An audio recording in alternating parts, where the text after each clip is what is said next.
हरे राम राम राम हरे हरे, हरे कृष्ण कृष्ण हरे हरे।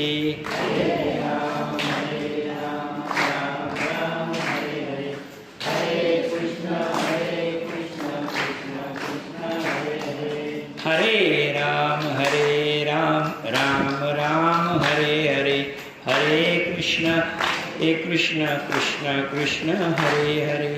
हरे राम राम राम हरे हरे, हरे कृष्ण कृष्ण कृष्ण हरे हरे। हरे राम राम हरे हरे, हरे कृष्ण कृष्ण कृष्ण हरे हरे। हरे राम राम राम हरे हरे, हरे कृष्ण कुंडलिक वरदारी विठ्ठल श्री ज्ञानदेव तुकाराम पंढरीनाथ भगवान की जय। मौली ज्ञानेश्वर महाराज की जय। जगद्गुरु तुकाराम महाराज की जय। पुरुषोत्तम भगवान की जय। अधिक मास भगवान की जय। वक्रतुंड महाकाय सूर्यकोटि समप्रभ निर्विघ्नं कुरु मे देव सर्वकार्येषु सर्वदा। पांडुरंगा करू प्रथम नमन, दुसरे चरण संताचिया त्यांच्या कृपादाने कथेचा विस्तारो। बाबाजी सद्गुरु दास तुका जयांची केलिया स्मरण, होय सकळ विद्यांचे अधिकरण। तेची वंदू श्रीचरण श्री गुरूंचे ते नमस्कारोनी आता। काय माझी वाणी मानेन संतांसी, रंजवू चित्तासी आपुलिया। माझी वाणी तुझे वर्णी गुणनाम, ऐसे देई प्रेम काही कळा। मस्तक हे पायावरी या वारकरी संतांच्या। वक्रतुंड महाकाय सूर्यकोटि समप्रभ निर्विघ्नं कुरु मे देव सर्वकार्येषु सर्वदा। श्री गणेशाय नमः। श्री विष्णू म्हणे लक्ष्मी लागून प्रिये तू सावध ठेवी मद। अधिक मास व्रतो पण सांगतो तुझ ऐक। पुरो करती अधिक माशी नित्य पूजावे पुरुषोत्तमाशी। आणि वरती वावयाशी उद्यापन कीजिये कृष्ण पक्षी चतुर्दशी की नवमी किंवा अष्टमी। दीनशुद्धी पाहुनी विशेष उद्यापन करावे। जर आपण अधिक मास करत असेल आणि अधिक मासाचे 5 पर्व तुम्हाला मी महत्त्वाचे सांगितलेले, कोणतेही 5 उपवास केले, 5 पर्व सांगितलेले, व्याधृती व्यातिपात पौर्णिमा अष्टमी आणि अमावस्या, आपण सगळे 5 पर्व सांगितलेले। द्वादशी मुख्य पर्व दुसऱ्या दिवशी अध्यायात आलेले। अमावस्या पौर्णिमा आणि द्वादशी आणि अलीकडे एक अष्टमी आणि वैद्युती। जर पूर्ण एक पुरुषोत्तम मासाचं व्रत केलं नसेल तर द्वादशीचं व्रत होणारच आहे। याच्यात 2 व्रत होणार आहे, एकादशी आणि द्वादशी। द्वादशी हे संलग्न व्रत आहे आणि द्वादशी संलग्न व्रत असल्यामुळे द्वादशीच्या दिवशी अन्नदान म्हणजे उपवास सोडताना अन्नदान करायचे। बऱ्याच लोकांच्या मनामध्ये ही शंका निर्माण होईल की द्वादशीत आपण स्वतः करतोय आणि स्वतःच एकटा आपल्या घरात सोडतो। द्वादशीचं पारणं असं आहे, नीट लक्षात द्या, पारणं असं आहे की द्वादशीचा विचार आपल्या मनानं केलेला, आत्म्याने केलेला आहे आणि त्याला आत्म्याच्या विचाराला साथ कोणी दिलेली आहे तर ती आपल्या शरीरानं दिलेली आहे। अन्नदान हा शरीराचा भाव आहे आणि भक्ती हा आत्म्याचा भाव आहे। तुम्ही स्वतः जरी द्वादशीचा उपवास सोडला, लक्षात ठेवा हां, द्वादशीचा उपवास सोडला तरी कीर्तनामध्ये, नीट लक्षात हां, कीर्तनामध्ये तेथे असे देव उभा, कीर्तनामध्ये देव उभा असतो, जैसी समचरणाची शोभा। त्याचप्रमाणे जिथे रामकथा चालू असते तिथे भगवंताचे एक आसन असतं, कोणाचं? हनुमंताचं आसन असतं, बरोबर आहे की नाही? द्वादशी व्रताला अन्नदानाचे आसन असतात, आजूबाजूला आपल्या येऊन बसलेले असतात। कोण असतात? आजूबाजूला आपले पितर असतात, आजूबाजूला देव असतात आणि आजूबाजूला आपण ज्यांच्यामुळे, नीट लक्षात ठेवा, आपल्यामुळे जे या व्रताला लागले त्यांचं सुद्धा आपल्याला पुण्य मिळतं. तुम्ही म्हणाल कृपावंत, मी खूप वेळा सांगितलेले आहे, लक्षात ठेवा, स्वतः जर तुम्ही उपवास करत असाल आणि तुम्ही स्वतः उपवास करत आहात तर ती तुमच्यावर भगवंताची कृपा आहे. ती भगवंताची कृपा आहे, तुम्ही कृपावंत व्हाल. परंतु तुमच्यामुळे जर एखादा उपवासाला लागला किंवा तुमच्यामुळे जर एखादा उपासनेला लागला, तुमच्यामुळे जर एखाद्यानं उपवास केले तर लक्षात ठेवा त्याला भाग्य म्हणतात. त्याला काय म्हणतात? भाग्य. कृपा आणि भाग्य लक्षात द्यावा. आणि तुकाराम महाराज काय म्हणतात अभंगामध्ये, नीट लक्षात घ्या, भाग्यवंत म्हणूतया, भाग्यवंत म्हणूतया शरण गेले पंढरीराया. तरले म्हणजे स्वतः तरले तर तुम्ही उपवास केलेला आहे, तुम्ही व्रत केलेले आहे, तुम्ही वैकल्य सगळं केलेलं आहे, तुम्ही तरणारच. पण तुमच्यामुळे एखादा तरला, तरती म्हणजे आपल्यामुळे दुसरे, हा भरोसा नामधारकाचा ठसा. भाग्यवंत ते स्वतः तरले, पण त्यांनी इतरांना तरण्याचा मार्ग दिला किंवा इतरांना तरण्याची प्रेरणा दिली, ते भाग्यवंत. मला सांगा, पुरुषोत्तम मासाचा जो काळ आहे, पुरुषोत्तम मासाचा काळ हा पर्व काळ सांगितलेला आहे. आपण तर तरणारे, पण एखाद्याला तारण्याची संधी, एखाद्या तारण्याची शक्ती, एखाद्याला तारण्याची बुद्धी प्राप्त करण्याचा किंवा निर्माण करण्याचा हा काळ आहे. मला सांगा, यशोमती आणि गुणवती तुम्ही मागच्या अध्यायामध्ये पाहिलं. एक भोगात पूर्ण बुडालेली कोण? यशोमती, आणि भक्तीत पूर्ण बुडालेली गुणवती. नीट बरोबर आहे की नाही? दोघी अधिक मासातच होत्या, दोघी. बरं मला सांगा, गुणवतीसाठी अधिक मास म्हणजे पुरुषोत्तम मास होता, तो यशोमतीसाठी नव्हता का?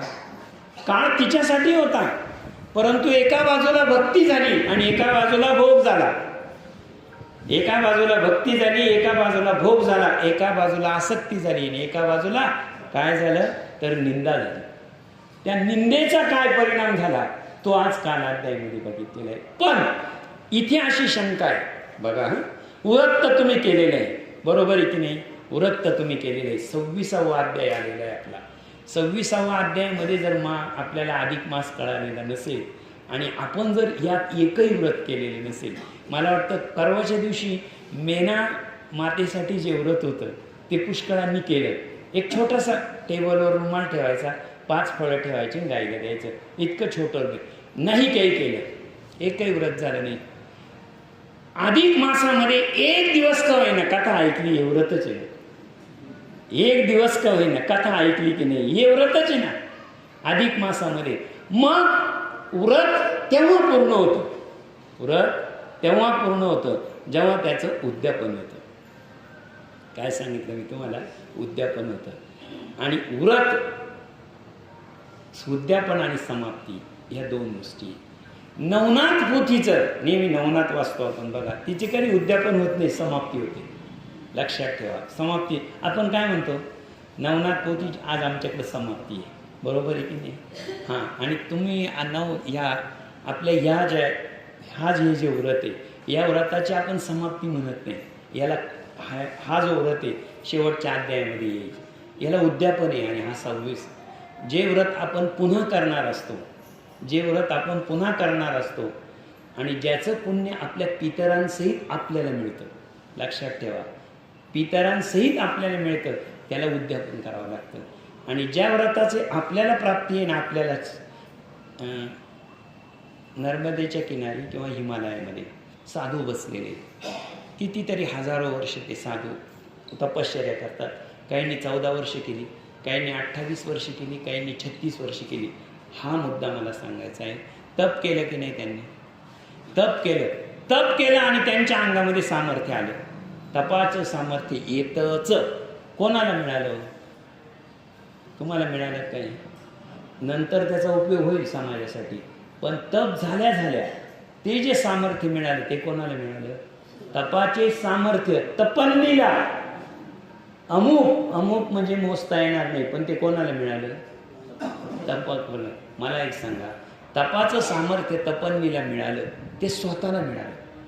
स्वतःला मिळालं कारण ते झालं एकांतामध्ये. ते झालं एकांतामध्ये. आता एक वेदांताचं वाक्य थोडंसं समजावून घ्या.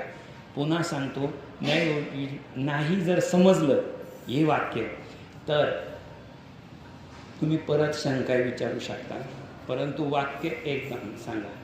एकांतात केलेला एकांताचा अभ्यास हा विक्षेपात कामाला येत नाही, परंतु विक्षेपामध्ये केलेला एकांताचा अभ्यास हा कायम शांततेला प्राप्त होतो.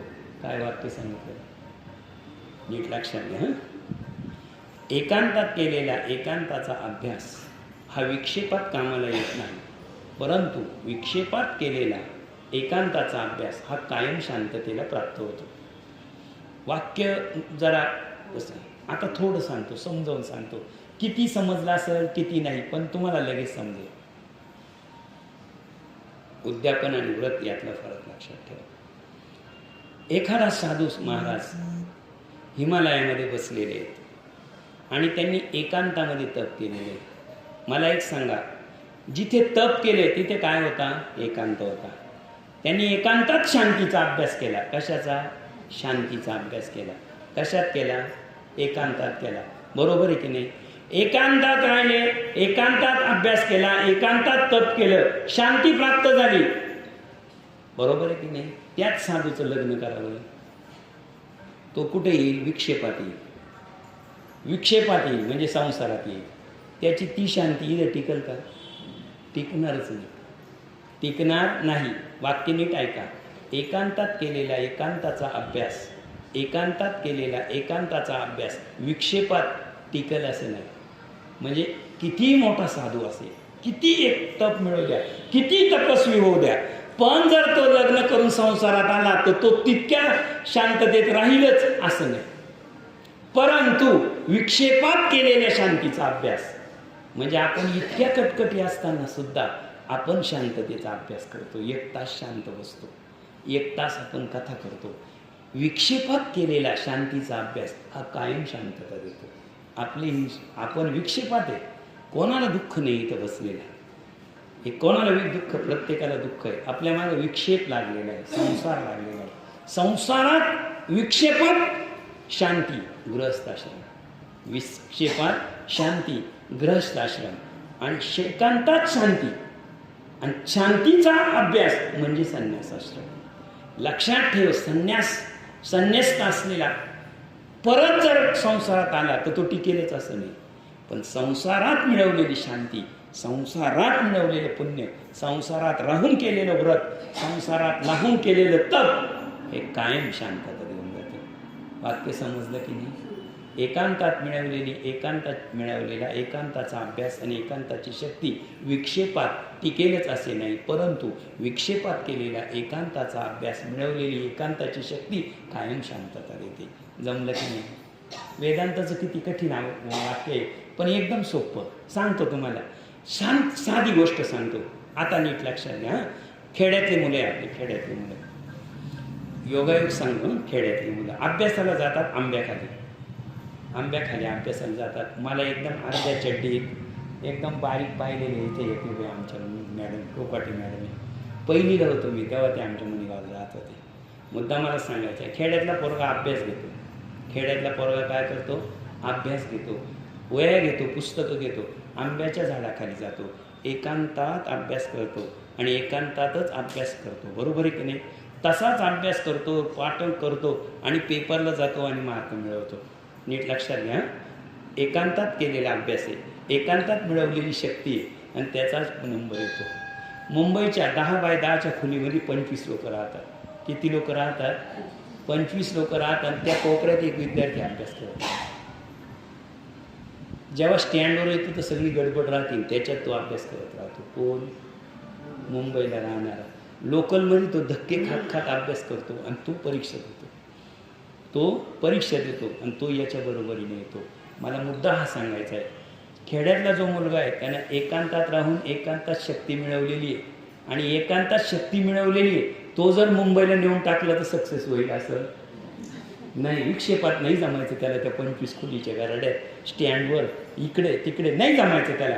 पण मुंबईचा माणूस ज्यानं गराड्यात विक्षेपात अभ्यास केलेला आहे, इकडे 25 माणसांचा गोंगाट, इकडे स्टँडवर गोंगाट, इकडे गोंगाट, नगरपालिकेच्या दिव्याखाली अभ्यास करून जो पुढे आलेला आहे त्याची शांती आयुष्यभर येते. याच्यापेक्षा तो नेहमीच हुशार आणि शांत राहील. आज सगळे ऑफिसर्स, सगळे मोठमोठे ऑफिसर्स मुंबईतून पुण्यातून काय येतात? कारण त्यांनी विक्षेपात मिळवलेली शांती असते आणि आपण शांततेत मिळवलेली शांती असते, ती विक्षेपात कामात येईलच. असं साधं उदाहरण सांगितलं तुम्हाला. काय वाक्य सांगितलं मी एकदा सांगतो पुढे जातो. एकांतात केलेला शांतीचा अभ्यास किंवा एकांतात मिळवलेली शांतीचा शक्ती ती विक्षेपात कामाला येत नाही, परंतु विक्षेपामध्ये मिळवलेली एकांताची शक्ती कायम शांततेला आबाधित ठेवते. वाक्य जमलं ना एकदम. मग आता सांगा, तुम्ही इथे सगळे लोक एकांतातले का विक्षेपातले? एकदम सोपं. आणि विक्षेपात आता काय मिळवतोय आपण? ही शांती कायम टिकते असं वेदांत सांगतो, मी नाही.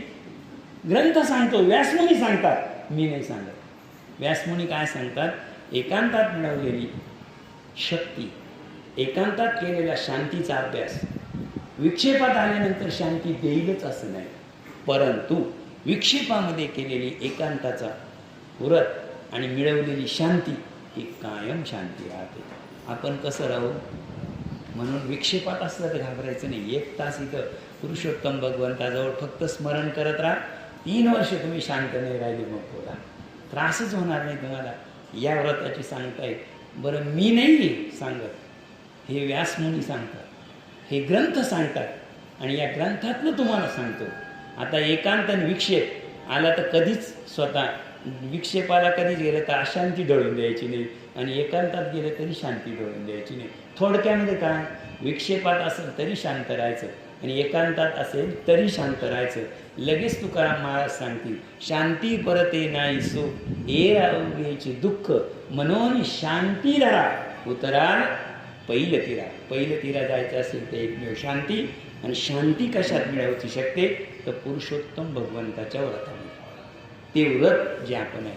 आता तुम्हाला इथं प्रश्न उपस्थित होईल, आम्ही तर काय व्रत केलेले, आता व्रत कसं करतात, किती करतात, हे मी तुम्हाला सांगितलं. आणि आता आपल्याला पुढच्या वर्षी कुठेही असाल तुम्ही, मी कुठे असेल, परत अधिक मास येणारच आहे आणि आपण अधिक मास तो करणारच आहे. म्हणजे अशीच कथा राहील असं नाही सांगता येत. कोणत्या तरी एका निमित्ताने, कोणत्या तरी एका पर्यायाने आपण व्रत करणार. स्नान तरी करू, जप तरी करू, दीप तरी करू, नाही काही जमलं काय करू, व्यातिपात करू, वैद्रुती करू, पौर्णिमा करू, अमावस्या करू, नाही द्वादशी आपली घरची आहेच, काहीतरी व्रत होणारच की नाही. कशात होणार आहे? पुरुषोत्तम मासात होणार आहे. मग जर तुम्ही व्रत करणारच आहात तर त्याचं उद्यापन कसं करायचं हे तुम्हाला माहीत पाहिजे ना. आणि ते तुम्हाला माहीत व्हावं म्हणून आजचा अध्याय. बरोबर आहे की नाही? आता आपण अध्यायात प्रवेश करू. कृष्ण पक्षी चतुर्दशीस, नवमी अष्टमीस 3 शुद्धी पाहून विशेष उद्यापन करावे. जर ज्याला शेवट, काही लोकांना महिनाभर व्रत करता येईल असं नाही, मग त्यांनी उद्यापन कसं करावं? त्यांनी उद्यापन कधी कधी सांगितलेले चतुर्दशीला केलं तरी चालेल, अष्टमीला केलं तरी चालेल, द्वादशीला केलं तरी चालेल, पौर्णिमेला केलं तरी चालेल, अमावस्येला केलं तरी चालेल. समजा मग या सगळ्या दिनी गेल्या, कोणत्याही दिवशी केलं तरी चालेल. सुदिनी चांगल्या दिवस पाहून तुम्ही करू शकता. नित्यवत प्रभाती उठून शौचमुख अर्जन करून दंतद्वार स्नान करून यथाविधी आचरावी. मग शुद्ध वस्त्र नेसून, मग कसं, ज्या दिवशी तुम्हाला उद्यापन करायचं आहे त्या दिवशी सकाळी लवकर उठावं. तुमचं पहिल्यांदा शरीराची स्वच्छता सांगितलेली आणि पहिल्यांदा मी तुम्हाला काय सांगितलेले, स्वच्छ कपडे असावे त्या दिवशी. मग सदाचार संपन्न कृष्ण भक्ती पारायण ऐसे साधार 30 ब्राह्मण पाचारुणी आणावे. किंवा इतके नसेल शक्ती तरी निवृत्ती 7 किंवा 5ची प्रीती पाचरावी सादर. एकतर याच्यासाठी 30 दिवसाचा हा महिना आहे, तर 30 ब्राह्मणांना भोजन द्यावं. समजा 30 ब्राह्मणांना भोजन नाही दिलं तर 7 ब्राह्मणांना द्यावं. समजा 7 नाही मिळाले तर 5 ब्राह्मणांना भोजन द्यावं. मध्यान्ही समयी किंवा इतके नसेल तरी स्वत्वित्वा निवृत्ती 7 किंवा 5 मध्यान्ह समयी होता पूज्य सांबार समस्त मंगलवाद्य गर्जना करीत उत्सव होत मांडावा चतुअस्त्र की जे शुभ मंडप वातानिलीचं स्वरूप ध्वजा पताका पल्लव शोभा करावी सर्वार्था. आणि उद्यापनाचा जो पवित्र काळ सांगितलेला आहे नीट लक्षात ठेवा. पवित्र काळ कोणता सांगितलेला आहे? दुपारी 12 वाजता सांगितलं, मध्यान्ही सांगितलेलं आहे. चतुर्दारी बांधावी तोरणे तैसे मंगल घट करणे सभोवती पल्लव बांधणे शोभा करणे सर्वथा. त्या मंडपामध्ये निर्वाळ पूजार्थ कल्पिले जे शुद्ध जळ तेथे चतु अस्त्र वर्तुळ गोमय मंडळ काढून या. एक चौरंग मांडावा, चौरंगापुढे वर्तुळ आणि चतुर्मय म्हणजे स्वस्तिक, 4 दिशांना जे दिशा दाखवतं ते स्वस्तिक काढावं. त्यावरी एक द्रोणपात्र त्यादर्थ तप पावन यथाशक्ती पंचधानी पूर्ण सर्वतोपरी भरावे. 5 आपले पिंपळाचं पान असतं त्याचे द्रोण करायचे. पूर्वी द्रोण करतो, पिंपळाच्या पानाचा द्रोण करतो आपण. 13व्या दिवशी 13 करतो. या दिवशी तुम्ही 5 द्रोण करा किंवा 5 धान्याचे असं आपण म्हणतो राश टाका, गंज करा, असे छोटे छोटे विता सोनी साठ्याने करावे स्वशक्तीने. हां बघा. मग त्यावरी 4 दिशा असे 4 ठेवावे कलश. हैम हां रजत किंवा ताम्र किंवा मृणयने असावे. ते पांढऱ्या वस्त्रावर एक तर सोन्याचं भांडं असावं, रजत तांबीचं भांडं असावं, नसेल तर तांब्याचा गाडवा म्हणजे तांब्याचं भांडं असावं. त्याच्यावर काय असावं? एक कलश स्थापन करावा त्याच्यासमोर. मग त्या माझी बरुणी उदक पंचपल्लव घालावे अनेक सहस्र विष्णूनी सुरेख मुखी श्रीफळ ठेवावे. 5 पानं असतात आंब्याचे, त्याच्या मुखावर काय श्रीफळ ठेवावं म्हणजे थोडक्यात. आणि खाली जे आहे त्याच्या खाली श्वेतधान्य म्हणजे तांदूळ, पांढरे धान्य असावे त्याच्या खाली. आणि त्या घटाक्रमाने एक देवता स्थापावी. देवता कोणते सांगा? एक वसुदेव भगवान श्रीकृष्णाचे वडील लक्षात ठेवा. दुसरे प्रद्युम्न भगवान श्रीकृष्णाचा मोठा मुलगा लक्षात ठेवा. संकर्षण लक्षात ठेवा भगवान श्रीकृष्णाचे मुलैवे. त्याच्यानंतर अनिरुद्ध किती सांगितले? 4. एक संकर्षण वासुदेव प्रद्युम्न आणि 4था अनिरुद्ध. तुम्ही म्हणाल हे देवता कोणत्या? हा आहे पुरुषोत्तम मास, भगवान श्रीकृष्णाचं कुळ हे सर्व. मग जे व्रतांत प्रथम राधिकेस पुरुषोत्तम परमज्योती परमदान कलशावरी स्थापावे. ते त्या कलशासह दोकरी आणून सर्वतोपरी 4 कलशांच्या अभ्यंतरी स्थापवून या साचार. 4 दीप आहे, 4 धान्य ठेवलेले आपण 5 4 धान्य. त्या 4 धान्यावर आपण 2 दीप लावावे. तो 2 दीप कशाचे? नीट लक्षात घ्या. एक भगवान श्रीकृष्णाच्या नावाचा आणि दुसरा राधेच्या नावाचा. 2 दीप आहे. त्या कलशासहित दोन्ही आणून सर्वोपरी 4 वेदांग ब्राह्मण मुख्य आचार्य करावा. आणि मग जया लागी महाविद्वान 4 ब्राह्मण बरवे. तया लागी 1 2 दान द्यावीस वसने मुद्राधिक करभूषणी तीही अर्पिणे यथाशक्ती. नीट लक्षात घ्या.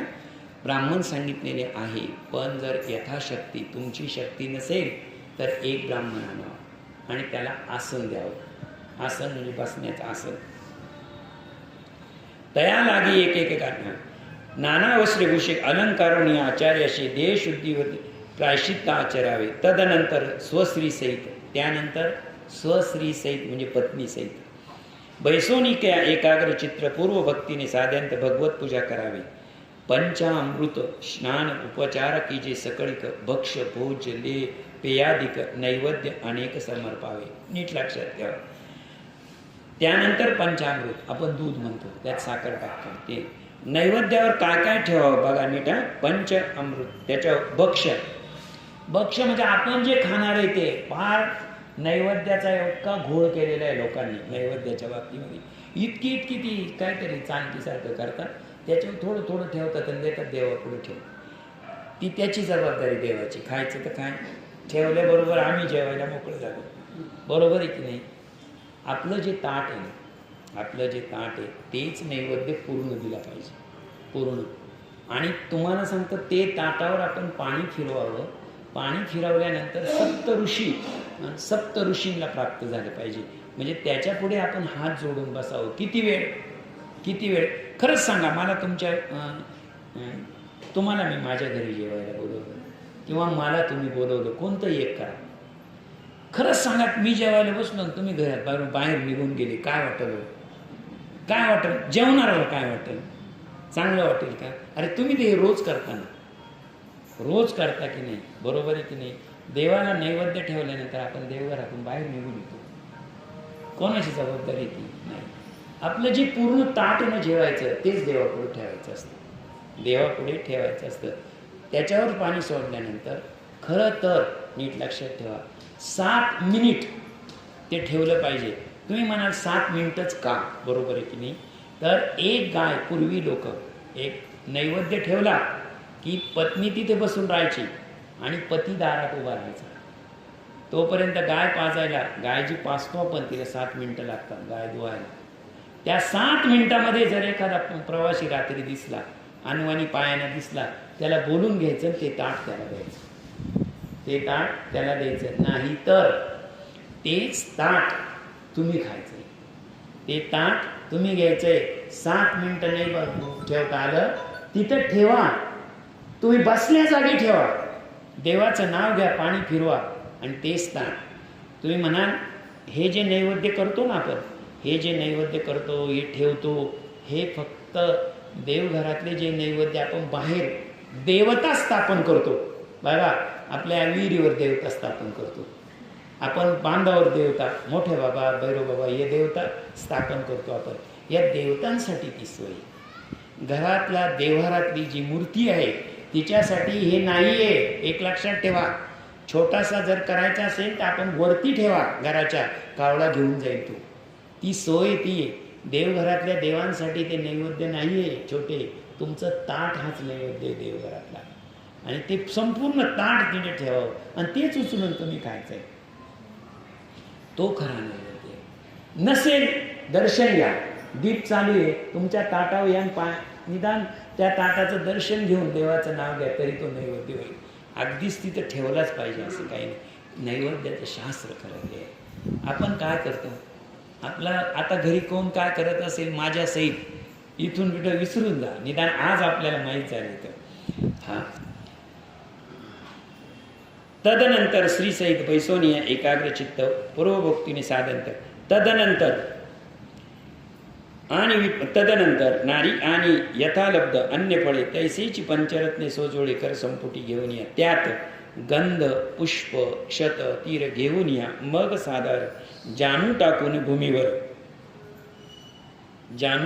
टेकून भूमीवर अर्ध सादर आरंभावे. देवापुढे आपल्या ताट ठेवल्यानंतर जानू म्हणजे गुडघे, गुडघ्यावर बसावं टेकून, देवाचं दर्शन घ्यावं आणि मग ते अन्न खावं.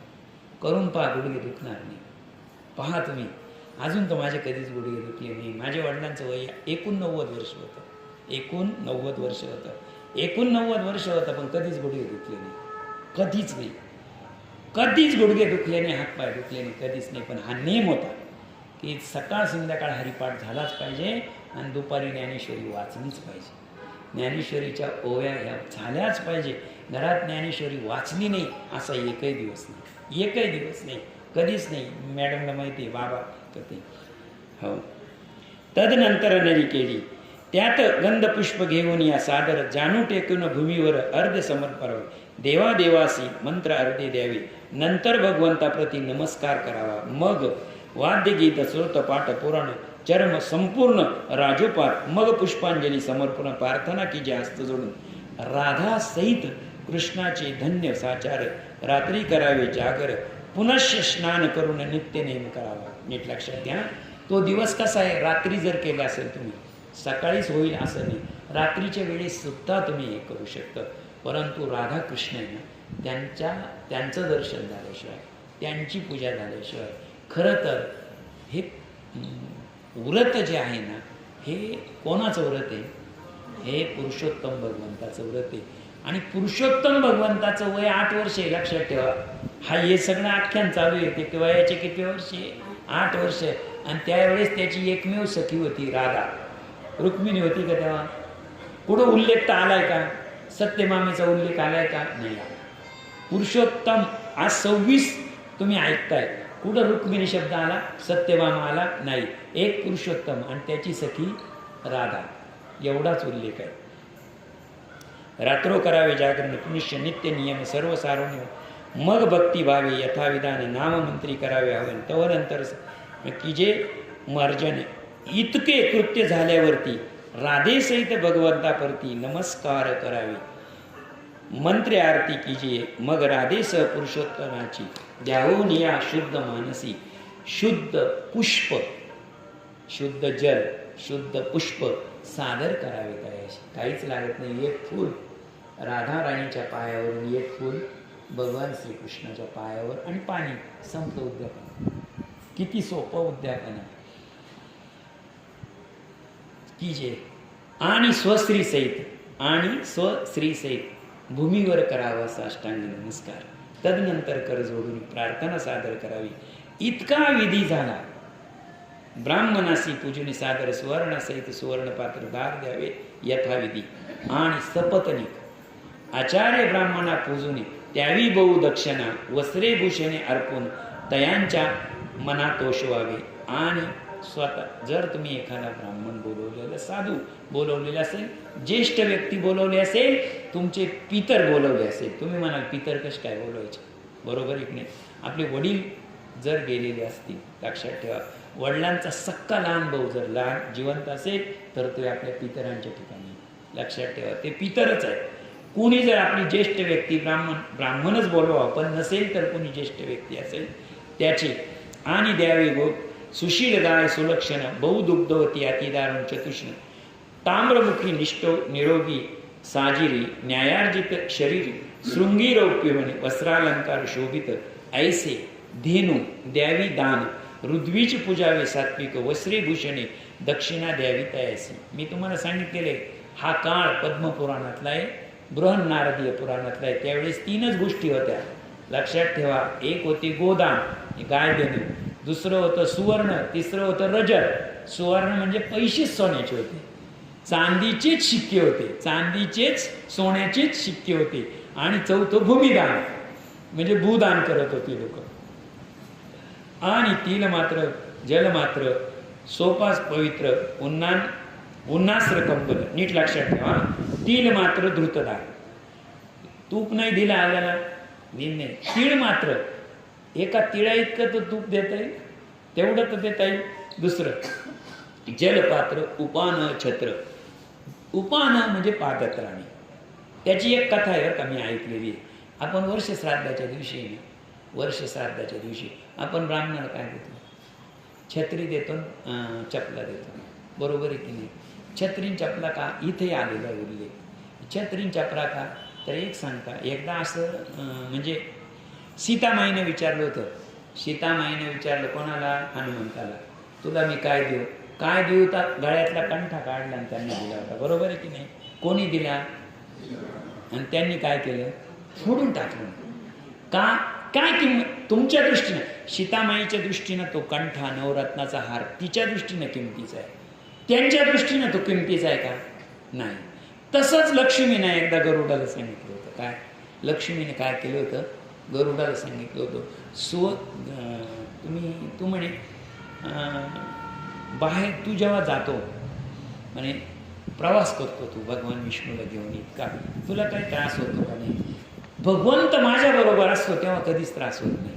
भगवंत माझ्याबरोबर त्रास होत नाही. पण जेव्हा मी एकटा जातो, मला काम सांगतात, ये जा, तो खाली पुण्यात्मा प्राण सोडतोय आणि जा त्याचा प्राण घेऊन ये. कोण सांगतो? भगवान विष्णू. कोणाला सांगणार? गरुडालाच सांगणार, दूताला सांगणार की नाही?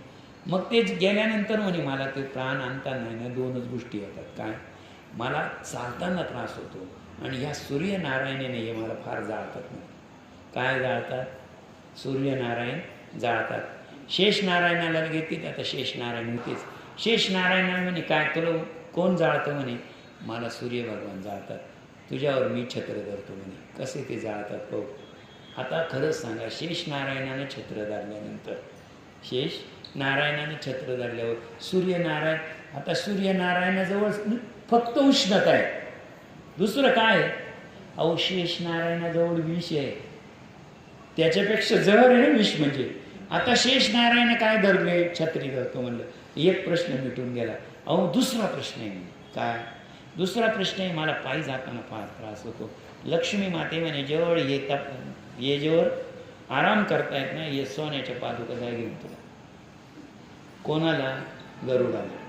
गरुड का? कोणत्या दोन गोष्टी मिळाल्या? छत्र मिळालं आणि सोन्याच्या, तेच आपण ब्राह्मणाला देतो ना, एक छत्री देतो आणि चपला देतो. लक्ष्मी मातेने जे गरुडाला दिलं, लक्ष्मी मातेने जे गरुडाला दिलं तेच आपण विष्णुदूत म्हणून ब्राह्मणाला देतो वर्ष श्राद्धाच्या दिवशी. काय? एक छत्री देतो आणि एक पादुका देतो. त्याला कारण ते आहे, गरुडाला मिळालेलं दान येते. शेषनारायणाने छत्र धरलं आणि लक्ष्मी मातेने पादुका दिल्या म्हणून ते देतो आपण त्याला. आता इथे बघा, नीट लक्षात ठेवा, ऐका. जलपात्र, पाणी पिण्यासाठी जलपात्र, आणि उपानह, उपानह म्हणजे चप्पल आजच्या भाषेत. उपानह म्हणजे काय अर्थ दिलेला आहे याचा? हे बघा, पादत्राण आणि छत्र. कोटी ब्राह्मणाला कमीत कमी ह्या तीन गोष्टी द्यावे. कोणत्या? एक तर पिण्या तांब्याचा भांड, कोणतं भांड? दुसरी गोष्ट छत्री द्यावी आणि तिसरी गोष्ट चप्पल द्यावी त्याला. आता पुढचा पहा बरं का, त्याला पर्याय सांगतो तुम्हाला. उपाना छत्र, रेशमी वस्त्र कृष्णाजली, कास्पस वस्त्र रजत सुवर्ण नाना बक्षे, तैसेची धान्य सर्वई इत्यादी दानी शक्ती, भावे दाम्पत्याप्रती बद भक्ता प्रीती, वैष्णवा माझी ती द्यावी. आता शक्ती असेल तरी विलंब नकीची क्षणभर, आयुष्य चंचल बुध बुधा परी. बुध बुध म्हणजे पाण्याचा बुडबुडा. या अधिक मासाला नाही, आपण पुढच्या अधिक मासाला करू असा विचार करू नका, कारण आयुष्य बुडबुड्यासारखं आहे. पुढचा अधिक मास येईलच, हे काही सांगता येत नाही, ओवी सांगते अशी. हां, हे जे अंतरी विचारावे. श्रीमद भागवत साक्षात भगवत स्वरूप आहे अद्भुत. हे जे वैष्णवाचे ब्राह्मणाप्रत दान देतात भक्तीने, कोटी कुळी उद्धरुणी, अस्मरा गणित विमानी, अनायस्य आरोढिनी, जातात गोलोकातुनी. श्री भगवत भागवता समान इंदिरे अनिक नाही काही, याने साक्ष याची रमादान सहस्र. आता नीट लक्षात बरोबर का, हे जर केलं तुम्ही तर काय होतं की तुळादाने शतावधी. नीट लक्षात घ्या, दान कोणतं करावं याच्यामध्ये खूप छान सांगितली ओवी, नीट लक्षात घ्या. जर या अधिक मासामध्ये तुळभरी, नीट लक्षात घ्या, तुळदाने शतावरी, जर तुम्ही एका माणसाला भुकेलेलं अन्न दिलं, काय? एका भुकेलेलं अन्न दिलं तर इतर वेळी, कोणाच्या? इतर वेळेला तेच अन्न जर तुम्ही अधिक मासामध्ये दिलं तर इतर वेळेला जे भुकेलेलं अन्न दिलं तर त्याचे 100 पट पुण्य अधिक मासामध्ये होते. शतपट शब्द आहे. काय? शतपट आहे. आता अधिक मासामध्ये आणखी सांगतो, एकदा भुकेलेलं अन्न दिलं तर 100 पट, आणि जर उभं पीक देऊन टाकलं एखाद्याला धान्यासहितच येतं असं म्हटलेलं आहे बरं का. पूर्वी, आज नाही, पूर्वी भूमीला खूप किंमत आजही आहे, त्यातल्या त्या धान्याला खूप किंमत. ते जर दिलं, भुकेलेलं अन्न दिलं त्याच्या 100 पट भूमीचं पीक दिल्याचं पुण्य. आता त्याच्या 100 पट कशाचं आहे माहीत? दान दिले चारी, थांबा, की वाजपेय शतकर्णी. आता तुम्ही म्हणाल वाजपेय, बरं का, नीट संस्कृत शब्द आहे. वाज म्हणजे अन्न, वाज म्हणजे अन्न, आणि पेय म्हणजे यज्ञ. अन्नदानाचा 7 दिवस यज्ञ करावा लागतो, 1 दिवस, 2 दिवस, 4 दिवस. आणि जर अन्नदानाचाच 7 दिवस यज्ञ केला तर त्याला म्हणतात वाजपेय यज्ञ. कोणता? वाजपेय. नीट लक्षात ठेवा, यज्ञाचं नाव काय? वाजपेय. आणि अशा परंपरेने त्यांच्या घरामध्ये हा यज्ञ होतो, त्या घराण्याला म्हणतात वाजपेय. म्हणजे जे यज्ञ करणारे, ते यज्ञ करणारे कोण? वाजपेयी. वाजपेयी हा यज्ञ आहे. ज्याच्या 7 दिवस अन्नदान केलं जातं आणि अशा यज्ञाची परंपरा जे जपतात त्याला म्हणतात वाजपेयी घराणं. उत्तर प्रदेशमध्ये एका वेदाचा अभ्यास केला तर त्याला म्हणतात वैदिक. त्याला काय म्हणतात? वैदिक. 2 वेदाचा अभ्यास केला द्विवेदी, 3 वेदाचा अभ्यास केला त्रिवेदी आणि 4 वेदाचा अभ्यास केला तर चतुर्वेदी. आज आडनाव आहेच का नाही? द्विवेदी आहे, त्रिवेदी आहे, चतुर्वेदी आहे आणि वाजपेयी तर आहेच आहे. वाजपेयी मला सांगा, एकदा भुकेलेलं अन्न दिलं त्याच्या 100 पट पुण्य. त्याला जर उभं पीक दिलं एखाद्या गरीबाला त्याच्या 100 पट पुण्य. कशाच्या दानात आहे? एक अन्नदानाचा यज्ञ केला तर. आणि 100 अन्नदानाच्या यज्ञाचं पुण्य कशात आहे? एका कन्यादानात. किती? तुम्ही 100 वाजपेयी यज्ञ केल्यावर जेवढं तुम्हाला पुण्य मिळतं तेवढं पुण्य तुम्हाला एकदा कन्यादान केल्यावर मिळतं. आता ज्यांना मुलगी नाही ते नाराज होऊ नका. इथपर्यंत आपण कधीच पोहोचू शकत नाही असं त्यांच्या मनात सांगता येईल ना. पुढची ओवी ऐका. महाधने अष्टविध की दान देणे 4 वेद इत्यादी कर्मे विविध फलदायक असती. ती भगवत दानाच्या षोडशाशी न तुळती निश्चयाशी तस्मात मानवे बहु यत्नेशी भगवत दान कीजिए. जर तुम्ही हे केलं, कन्या नाही आहे पण तुम्ही पुरुषोत्तमाचं व्रत केलं आणि राधाराणी आणि भगवान श्रीकृष्ण, ऐका, राधाराणी आणि भगवान श्रीकृष्ण यांचं मनोभ्रवे व्रत केलं, उद्यापन केलं आणि त्यांना अन्नदान केलं तर 100 मुली कन्यादान केल्याचं पुण्य एका अधिक मासामध्ये मिळतं. लक्षात ठेवा. प्रत्येकाचं सूत्र सांगितलेलं इथे. हां, अडीच किंवा आणि ती शांती कारणी भावे पूजावे अपूदाने त्याचा.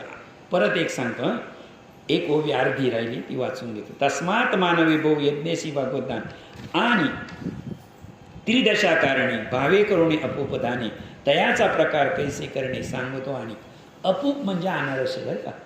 जर तुम्हाला हे काहीच जमलं नाही, उद्यापन जमलं नाही, चौरंग मांडला नाही, काहीच करू नका. पर्याय शास्त्राने किती सोपा सांगितलं बघा. 33 अनारसे करायचे. किती? 33. 33च का करायचे याचं मी तुम्हाला उदाहरण. 33 प्रकारच्या देवता आहेत. 8 वसू, 11 आदित्य, बरोबर सांगितलं की नाही? 12, 11 आणि 12 किती झाले? आणि 1 प्रजापती आणि 1 इंद्र, असे 33 देवता आहेत. 33 प्रकारच्या देवता आहेत म्हणून 33 अनारसे. 33 अनारसे. एखादा म्हणेल का मला 33 अनारसे जमणार नाही, त्याच्यासाठी शास्त्र काय सांगतं ते का? अडीच प्रस्थाचे विशेष कांश सपुट द्यावे. तीस प्रत्येका माझी 33 अमुप रस घालावे. त्या अमुपा लावी छिद्र असतील ते तितके वस्त्र सहस्र सुखी देते वैकुंठी वसतात. मग तेथून गोलोक ठाई जाऊन सुखे वसत अक्षय तेथे पुनरावृत्ती नाही ज्योती धर्म सनातन जो. जर तुम्हाला 33 अपूप म्हणजे अनारसे करता आले नाही तर 33 बत्ताशे म्हणतो ना, ज्याला छिद्र आहे. छिद्र म्हणजे काय तुम्हाला एक सांगतो. छिद्र हे सूक्ष्म म्हणजे आपला देह आहे. या आपल्या देहामध्ये, आपल्या हृदयामध्ये परमेश्वर प्रवेश का करतो?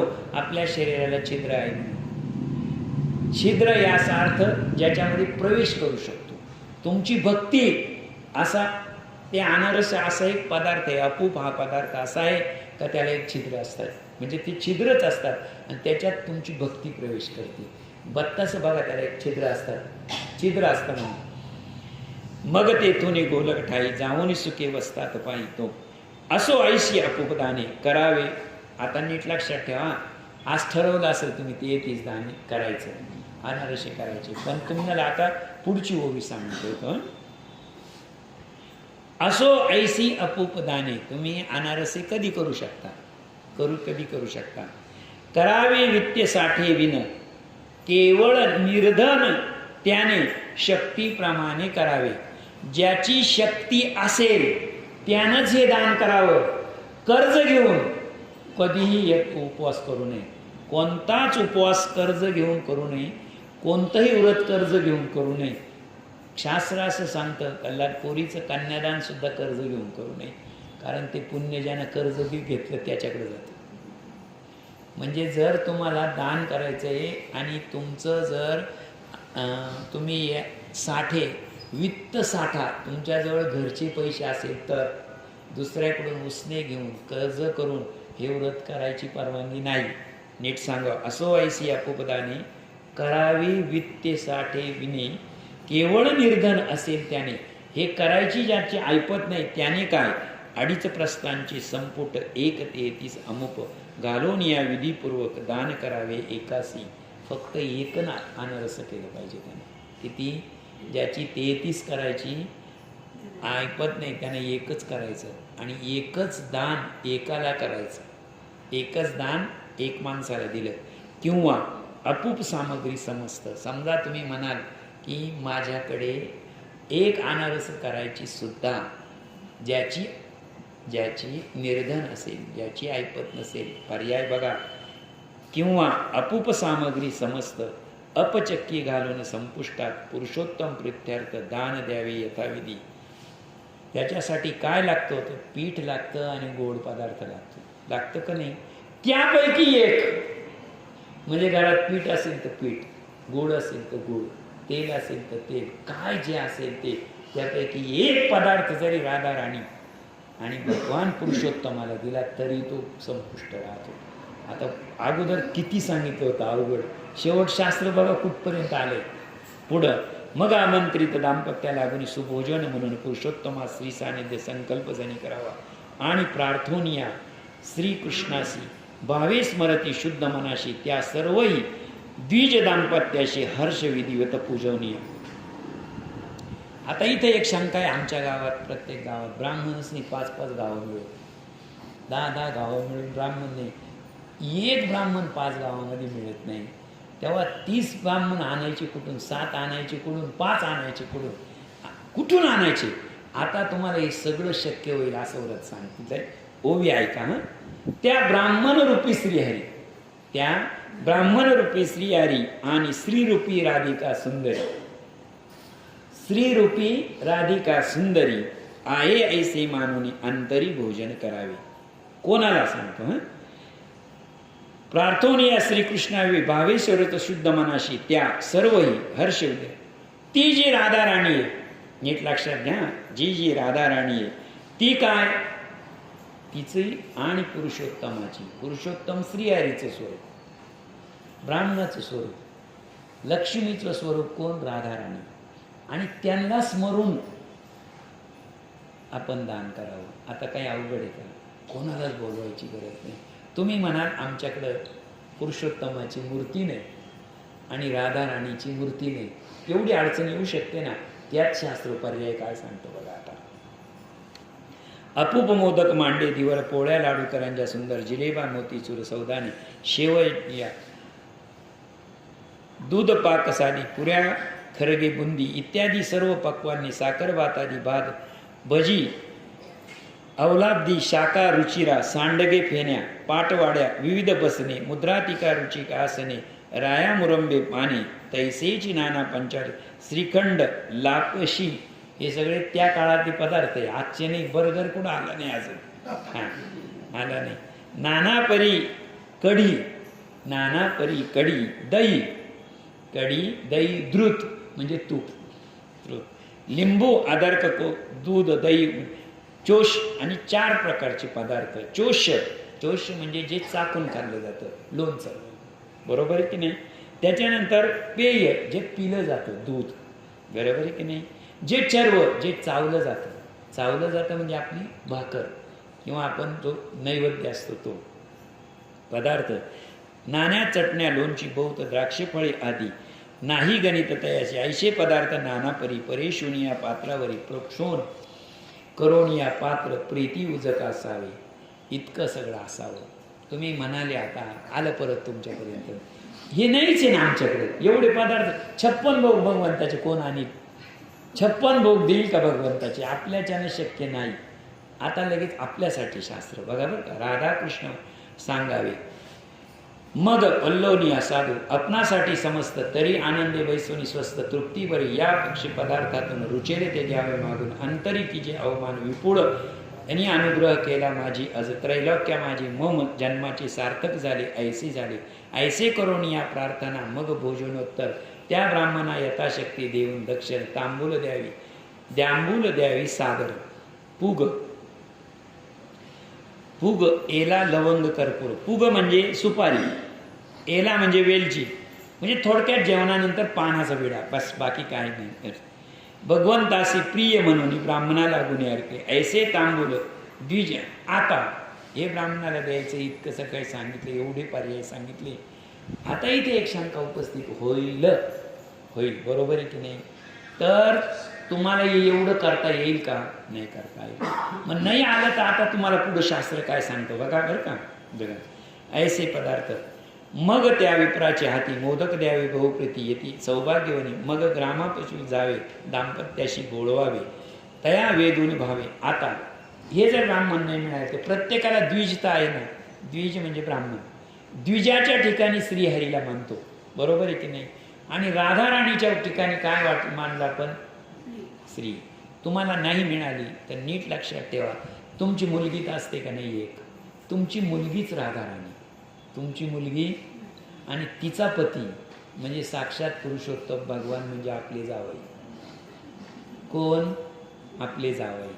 त्यांना बोलवावं. कोणाला बोलवावं? त्यांना बोलवावं. त्या दिवशी आपली मुलगी नाही, ती कशाचे प्रतीक आहे? राधा राणीचं. आणि तो जावई नाही, ते कोण आहे? पुरुषोत्तम भगवान. हा पर्याय, किती गोष्टींना पर्याय आहे. बरं, त्यांचं काय करावं? ऐसे मग ग्रामीस भावे दाम्पत्याशी बोल. मग दाम्पत्य, एकटीला नाही बोलवायचं, दाम्पत्याला बोलून घ्यायचं. त्यांना सुग्रास जेवण देवायचं. सुग्रास शब्द आहे बरं का, म्हणजे देवाला आणि ब्राह्मणाची खूप मोठी यादी आहे, पण इथं सुग्रास म्हणजे गोड घास त्यांना द्यायचा. बाकी काही नाही सांगितलं. तू किती सोपं आहे का नाही? किती सोपं आहे. आपलाच मुलगा, आपलीच जावई बोलवायची आणि आपलीच मुलगी बोलवायची आणि त्यांना काय द्यायचंय? गोड जेवण द्यायचंय. आता बघा बरं का, मग त्याला काय काय लागत नाही. मग पुरुषोत्तमा सानिध्य एकाग्र चित्ते बसून मंत्रहीनते तंत्र नेतलगती. आणि जर जावई घरी बोलवले, मुलगी घरी बोलवली, कोणत्याच मंत्राची गरज नाही, त्याला पूजेची गरज नाही, त्याला कशाचीच गरज नाही. फक्त काय करा? जावई पाटाव बसवला, पुरुषोत्तम भगवंताची स्थापना झाली. शेजारी मुलगी बसवली, राधा राणीची स्थापना झाली. हा, मग एकाग्री बैसोनी मंत्र तंत्र जेने प्राण तया यस्य स्मृती मंत्रेशी वंदोनिया पुरुषोत्तमाशी न्यूनते सुवर्ण तैसी पाचारावे साचार. न्यूनते नीट लक्षात ठेवा. न्यून म्हणजे कमी. तुम्हाला जितकं तुमची ऐपत असेल, काहीही सांगितलं नाही. जावयाला सोन्याची अंगठी द्या, काही नाही, काही नाही. शास्त्र सांगतं न्यूनते. तुमची जेवढी ऐपत असेल तितकं त्याला दान द्या. परंतु त्याच्यामध्ये बघा, मग सकळ भूता लागून यथावेगी अन्न वाटून सर्व जन शेवटी भोजन करावे. आणि जावई आणि मुलगी आल्यानंतर सर्वांनी मिळून एकत्र जेवण करावं, गोड अन्नाचं. प्रिये हे उद्यापन तत्वता तुझ कथिले असता परी हे मध्येच केले असता पुढचे वर्तन सांगतो. मी तुला हे सांगितलेले आहे. शास्त्र लक्षात ठेवा. शास्त्र जिथे पर्याय नाही, नीट लक्षात ठेवा, जिथे पर्याय नसतो, जिथे पर्याय नसतो त्याला आपण नियम म्हणतो. जिथे पर्याय असतो त्याला अपवाद म्हणतो. लक्षात ठेवा, नियमाला अपवाद असतो. पण लक्षात ठेवा, जे माणसाला जगवतं आणि माणसाला शिकवतं त्याला शास्त्र म्हणतो. शास्त्र माणसाला मारत नाही ते, आणि शास्त्र माणसाला जगवतं, जिवंत ठेवतं. जर हे केलंच पाहिजे असं शास्त्रात लिहिलं, त्याच्याकरता जर जीव द्यायची वेळ आली तर शास्त्र काय कामाचं? बरोबर आहे की नाही? आता दुसरी गोष्ट, कथिले तुझं तरी मध्येचे असता पुढचे वर्तन सांगतो. शेषदिनी प्रत्येक दिवशी प्रथम दिनी स्थापावे कैशी राधिके सह पुरुषोत्तमाशी पूजोनिया. पुढे दर्श होता प्राप्त रात्र जागर करते पुरुषोत्तम मूर्ती राधे सैती यथाविधी पूजोनिया. आता करावा नमस्कार, मग अनंते व्रतीचे सादर त्या भगवत मूर्तीचे विसर्जन करावे. विसर्जन करावे म्हणजे कसं, आपण खंडेराव महाराजांच्या चंपाषष्ठीच्या दिवशी आणि माघ पौर्णिमेच्या दिवशी तळी भरतो आपण, बरोबर आहे की नाही. त्यांना कुठं तापण आणतो आपण, तामनामध्ये करतो, त्यांनी स्थापना करतो आणि तळी भरल्यानंतर आपण त्यांना त्याच पाण्याने धुवून परत तिथे देवाऱ्यामध्ये ठेवून देतो, म्हणजे पुरुषोत्तम भगवंताची, त्याला विसर्जित म्हणतात.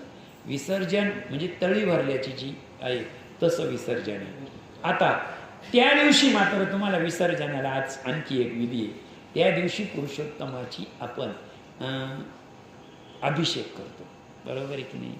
पुरुषोत्तमाचा अभिषेक. आता तुम्ही कोणाला मानलेले, पुरुषोत्तम जावयाला आणि तुमची मुलगी.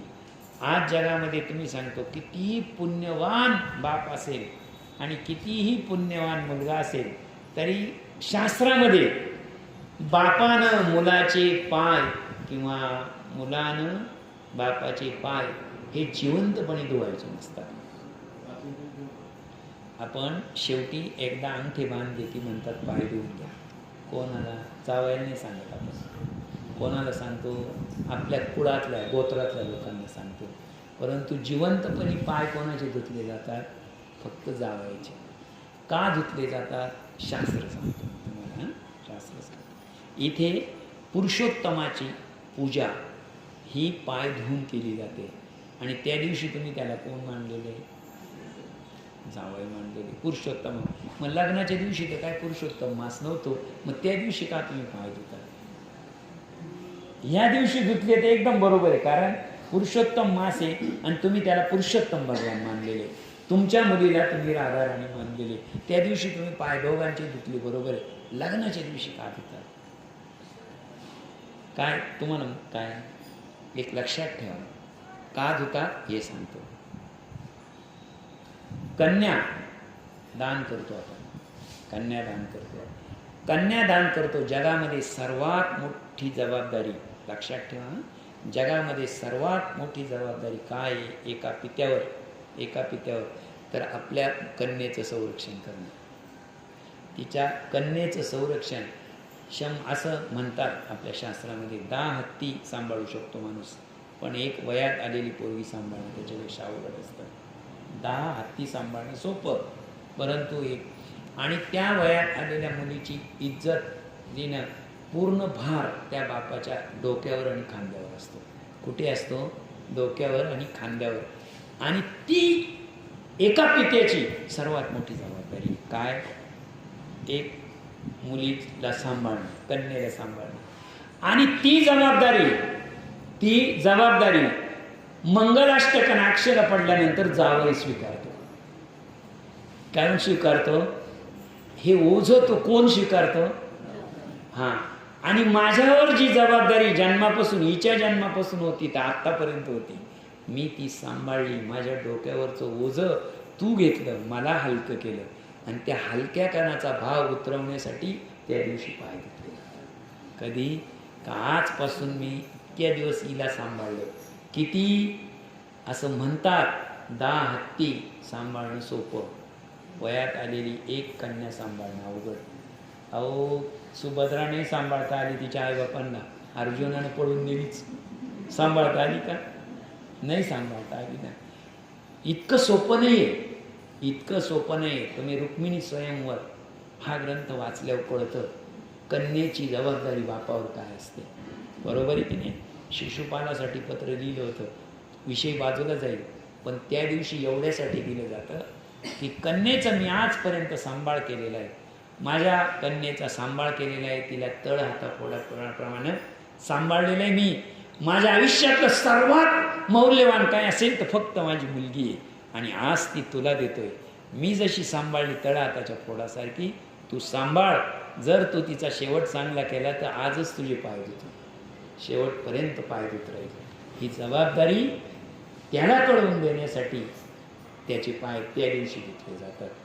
मग एक लक्षात ठेवायचं, माझ्यासहित सगळ्यांचे आपल्यावर काय जबाबदारी आहे. ज्या बापानं आपल्याला मुलगी दिली त्या दिवशी पाय धुवून दिलेली आहे, त्याच पायातलं दुसरं काही वापरण्याची वेळ येऊ देऊ नका. हा, म्हणजे येऊ देऊ नका. शास्त्र आहे, जे आहे ते मी तुम्हाला शास्त्रातलं सांगितलं, अलीकडचंच असेल.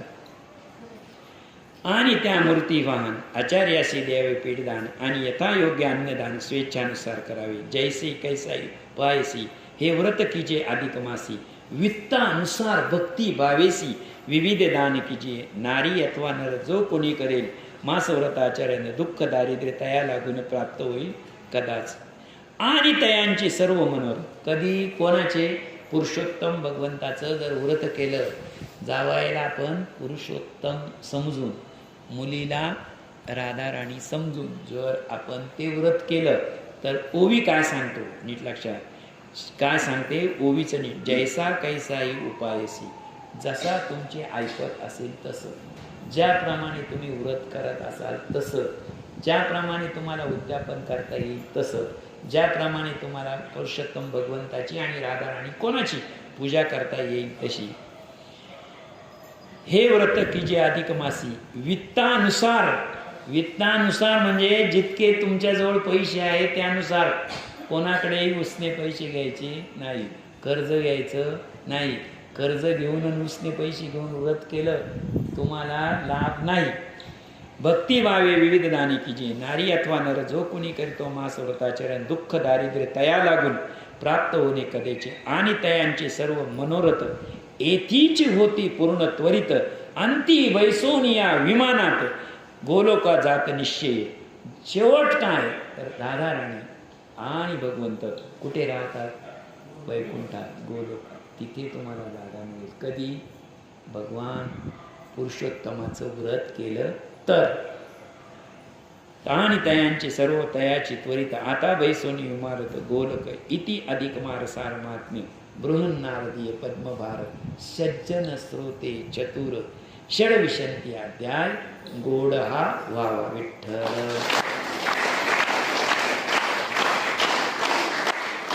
कुंडलीक वरदहार विठ्ठल. श्री ज्ञानदेव तुकाराम पंढरीनाथ भगवान की जय. माऊली ज्ञानेश्वर महाराज की जय. जगद्गुरु तुकाराम महाराज की जय. पुरुषोत्तम भगवान की जय. अधिक मास भगवान की जय. ठर ठर ठर ठर